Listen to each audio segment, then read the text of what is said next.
শুভ দুপুর বন্ধুরা। দেখো আমি আবার কড়াতে তেল নিয়ে চলে এসেছি, গরম হয়ে গেছে কড়াই। তো এটা আবার একটা নতুন রান্না তোমাদের সঙ্গে শেয়ার করব, তোমরা দেখতে থাকো। তো আমি আজকে কি রান্না করছি সেটা দেখিয়ে দিই। আজকে আমি লাল শাক রান্না করছি। দেখো সুন্দর করে কুচি নিয়েছি, একদম ছোট ছোট করে। তো এটা একদম পুরো জমে ক্ষীর হয়ে যাবে। আর এখানে লাল শাকের যে ডাঁটাটা থাকে সেটা নিয়েছি, বৃতিটা কি বলি, শাকের যে কাণ্ডটা সেটা নিয়েছি, সেটা আলাদা করে ছোট ছোট করে কুচিয়ে নিয়েছি। তো এটা শাকের সঙ্গে করিনি, কারণ কোচাতে অসুবিধা হবে, তার জন্য এটা আলাদা করে কুচিয়ে নিয়েছি, কুচিয়ে ধুয়ে নিয়েছি। আর আমি শাকটাকে আগে থেকে ধুয়ে নিয়ে তারপরে কুচিয়েছি, নাহলে লাল শাক তো লাল জলটা পুরো বেরিয়ে যাবে, তার জন্য।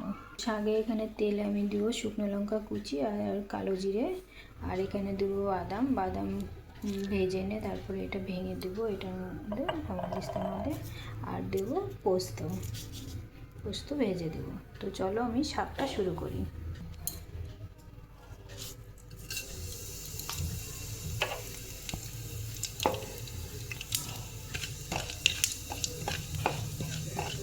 তেলে শুকনো লঙ্কা আর কালো জিরে দিয়েছি আমি, আর এর মধ্যে অন্য লঙ্কা দেবো না, কাঁচা লঙ্কা দেবো। বাদামটা দিয়ে দিচ্ছি।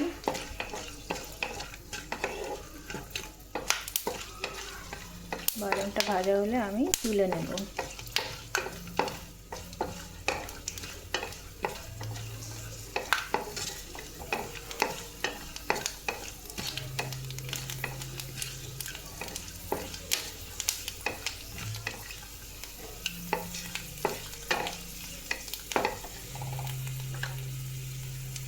দেখো বন্ধুরা, সুন্দর বাদামটা ভাজা হয়ে গেছে লাল করে। তো এটা থেতো করলে সহজে থেতো হয়ে যাবে।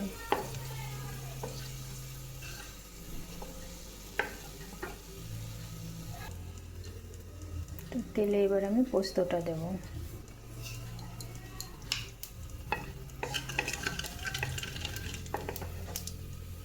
পোস্তটা দেখো সুন্দর ভাজা হয়ে গেল।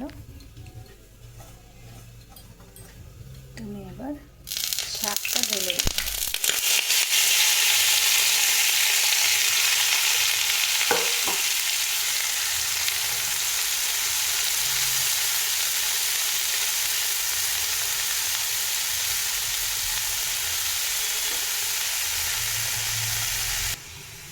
দেখো বন্ধুরা, পুরো শাকটা আমি ঢেলে দিয়েছি। আমি এর মধ্যে কাণ্ডগুলো ঢেলে দিয়েছি।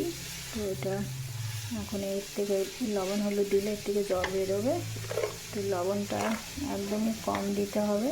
দেখো কতটুকুন লবণ দিচ্ছি, একদম একটুখানি হয়ে যাবে, জমে ক্ষীর হয়ে যাবে। এটা পুরো চন্দনের মতো হয়ে যাবে গলে।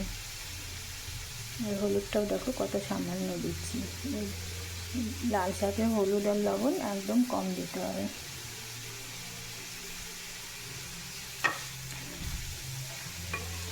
তো এখন একটু নাড়াচাড়া করে 5 মিনিটের জন্য ঢাকা দিয়ে দেবো।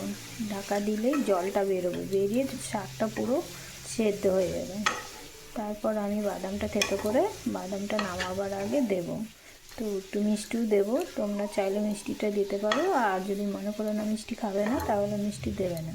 তাহলে চলো বন্ধুরা, আমি শাকটা লবণ দিয়েছি, হলুদ দিয়েছি, তখন ঢাকা দেবো। এর থেকে জল বেরিয়ে শাকটা সেদ্ধ হবে, ততক্ষণ আমরা ওয়েট করি।